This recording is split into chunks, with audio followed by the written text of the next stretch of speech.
Hey everybody, welcome back again. Today we're going to be installing a little lockright locker on this thing.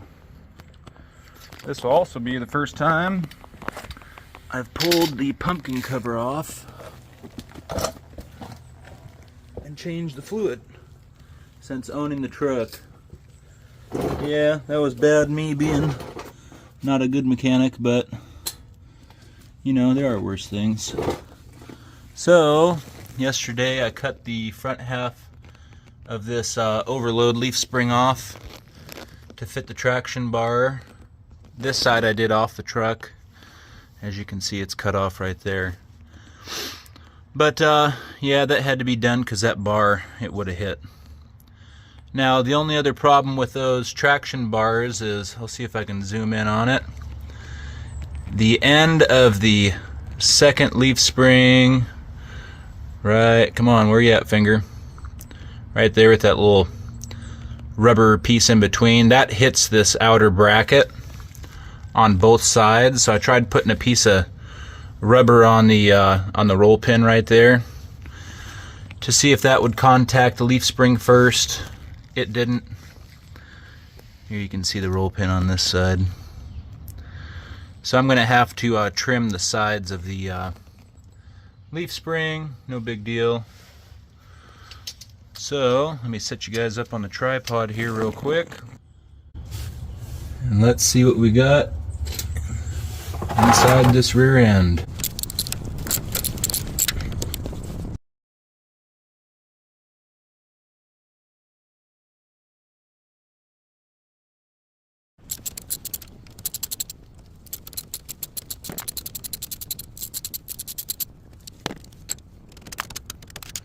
Alright, let's see how nasty this thing is.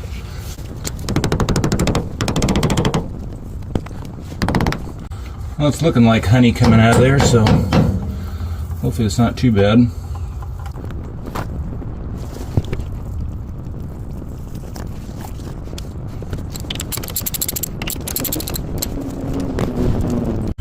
I'm only assuming this is the original rear end in this truck. A lot of stuff I was reading said that the two-wheel drives with the 4.3 came with a 8.5 rear end, but judging off the housing and the cover, this is appearing to be a 7.5, which is no big. A little bit of caca on the magnet. Not shocking with all the burnouts and wheel hop. There's some nice sludge crap. It was magnetic, it stuck to the magnet. No chunks though, just fine. No big. This rear end never made any noise.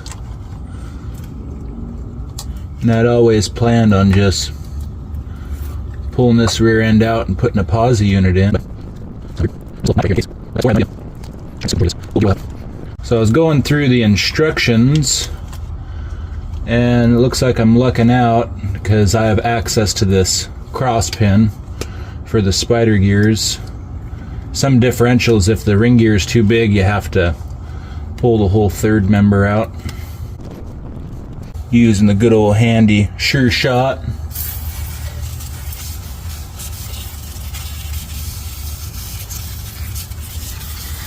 This thing works good. Saves some money on buying the cans. It's not really that much cheaper, but it is nicer just having it. I buy it in the 5-gallon jug.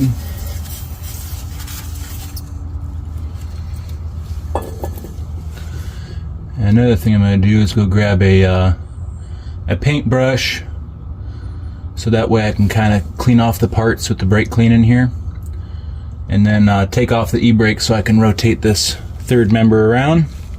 Alright, time to do some cleaning.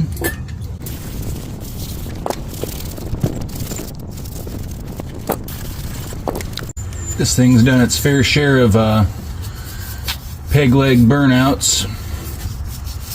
I'm sure we got some kind of wear in here. Grabbed a few wrenches for this bolt that holds the cross pin in, and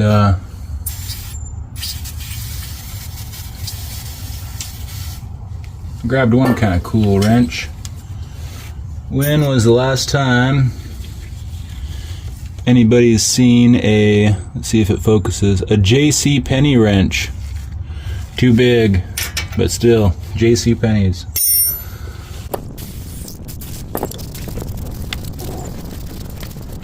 All right, well, I'll start with getting a another wrench, taking out that cross pin after I get all this crap out of here.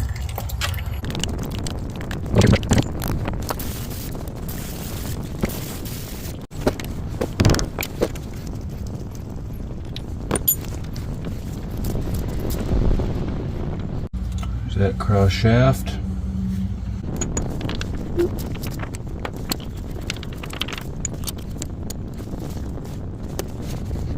Now, I should be able to pull the tire in. I'm gonna scoot myself a little closer.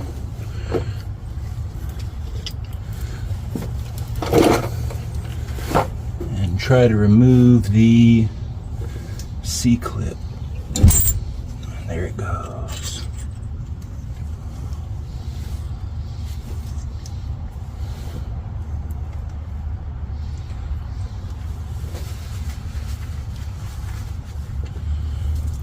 Push this axle out. Thrust washer's still looking good. I'll do the same with the driver's side.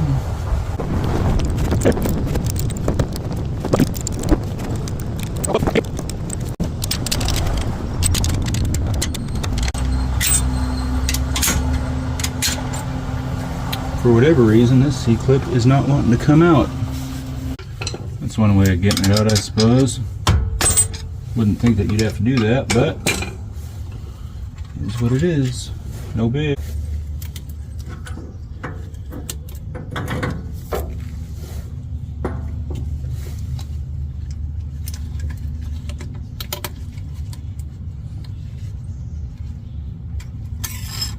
There's the thrust washer. So I'm going to clean the thrust washers up, and then I have to get the parts, put them in here and measure a gap in between the cross pin and the carriers in there for the locker. It's supposed to be like a gap of 5 thousandths to 20 thousandths or something like that. So we'll see how that looks here shortly. So I'm going to try bringing you guys a little closer and at a different angle.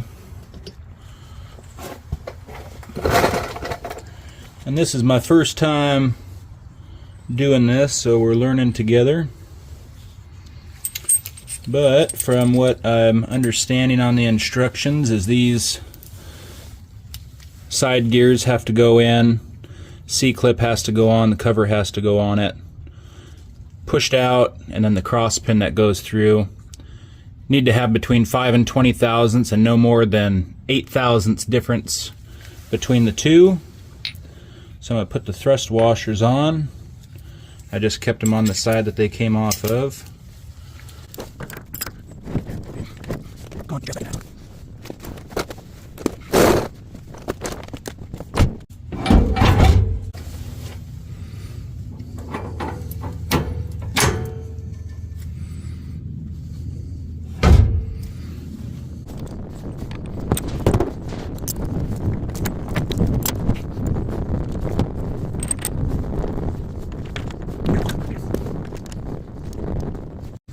So we'll check with the 20. 20 doesn't fit. And we'll check the 5 thou.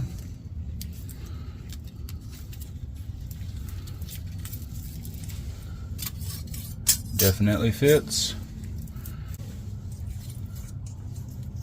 9 fits.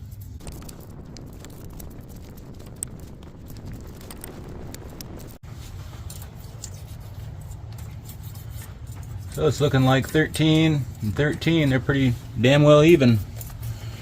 So we'll call that fitting and within spec. So we'll pull this cross pin back out. So I'm going to double check the instructions. I'm fairly certain that I need to start with the driver's side, or the side closest to the ring gear, first. And there's pins I have to put in, so I'll get those parts ready. Alright, so the next step is to apply a thin coat of grease. It says to use a medium grease, but all I have is wheel bearing grease, so that's going to have to work. I'll just do a real thin coating on everything. All the parts are already clean. So it says to put the side gears in first after they're greased up.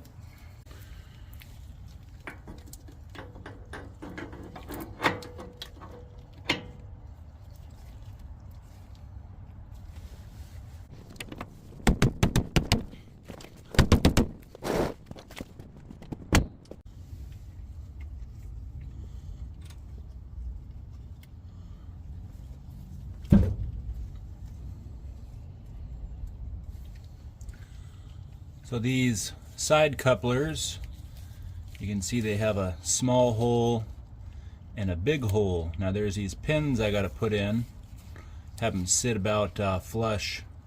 Once I put them in, I got to grease them up, and then those will later slide over into the same thing on the opposite side. And then it also comes with an assortment of big springs and small springs.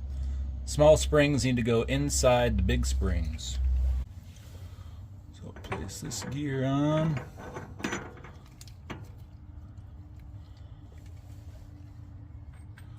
I'll put the spacer on here.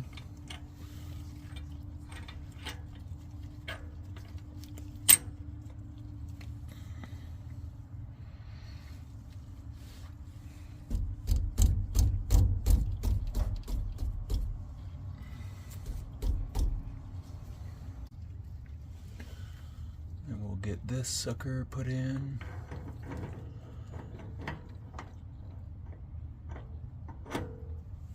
And there's a little cutout for this to put the C-clip through. So I'm going to push the axle back in.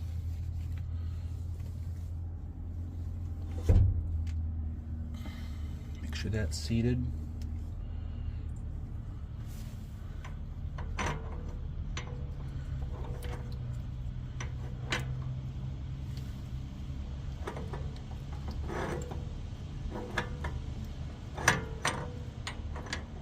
I should have looked at that before I put it in. Anyhow, here is the little access window. Let me put some grease on this C-clip so it doesn't want to drop.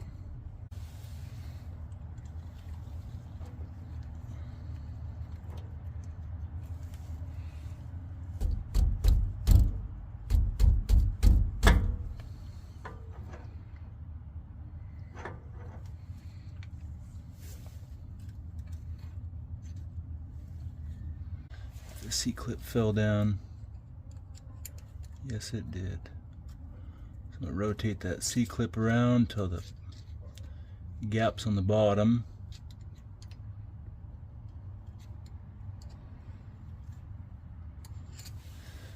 And then slam the tire out. Help lock it in place.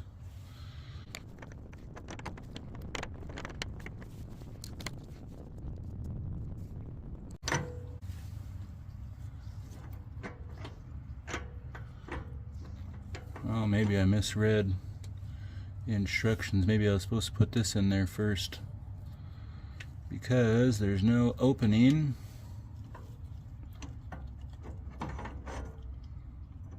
put this retainer in. That definitely gonna fit through there. So let me pull that C-clip back out.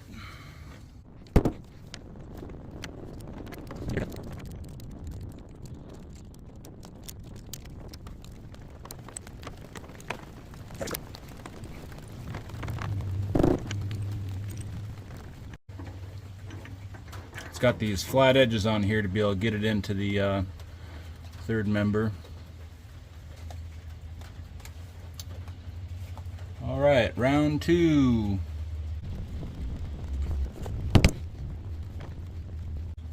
So I can just barely see the splines of the axle coming through, so I'm just knocking it back enough to be able to get this C-clip in there.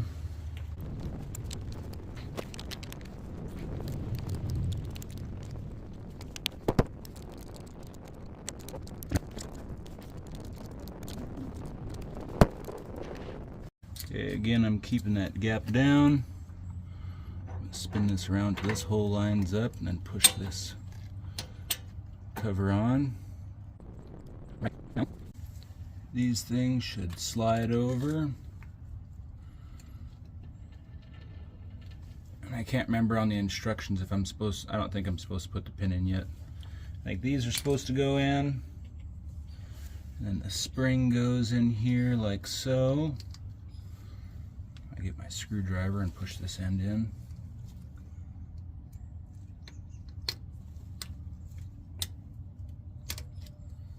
There's that into that pocket.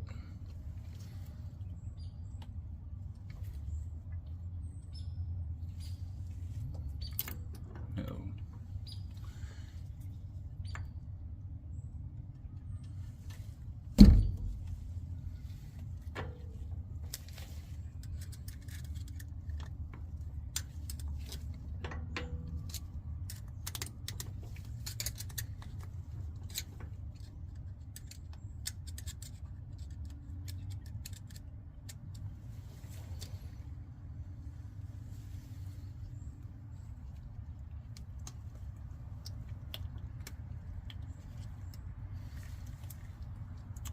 And this is a spring in a spring. Big spring on the outside, small spring on the inside. There's that.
There's the last spring.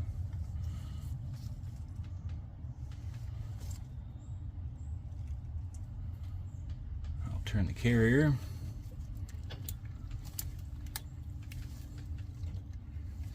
So we can put this cross pin in. Put a little grease on that.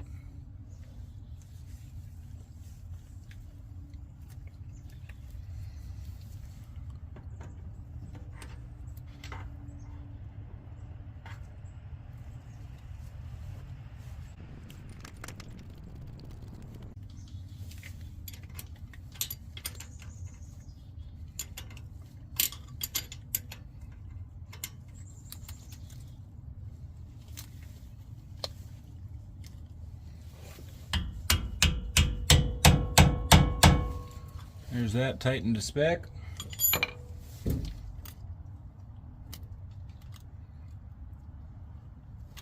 So let's test out the action on this.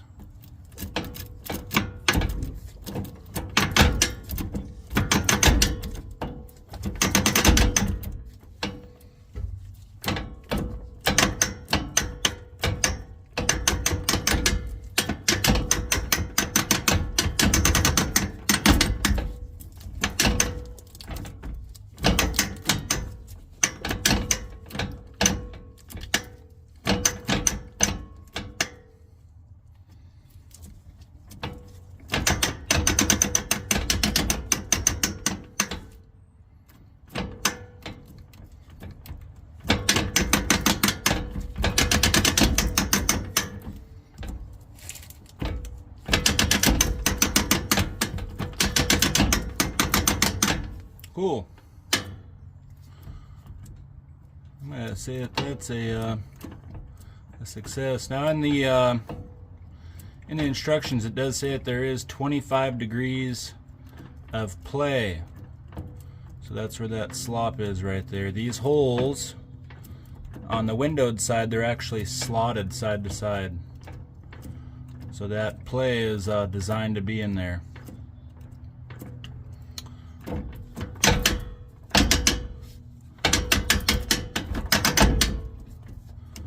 So I'm sure that'll be interesting getting used to. But anyways, yeah, there's that. Fairly simple. I'm going to yank on the axles to make sure nothing's coming loose, but I'm going to get this area cleaned up the rest of the way and clean up the cover, put the cover back on, fill it up with some 8090 tomorrow. I'm going to let the gasket maker harden up fully. I use, I'm wanting to say it's called Right Stuff gasket maker, and I've used that for years on rear ends and never had leaks, so I'm gonna go with that. But yeah, next video on this will be a two-part series doing the Powertrax and this, but next video will be driving it, see how it does. Alright everybody, well, thanks for watching, thanks for subbing. Until next time, we'll catch you guys on the flip side. Time to test out the new posi and traction bars.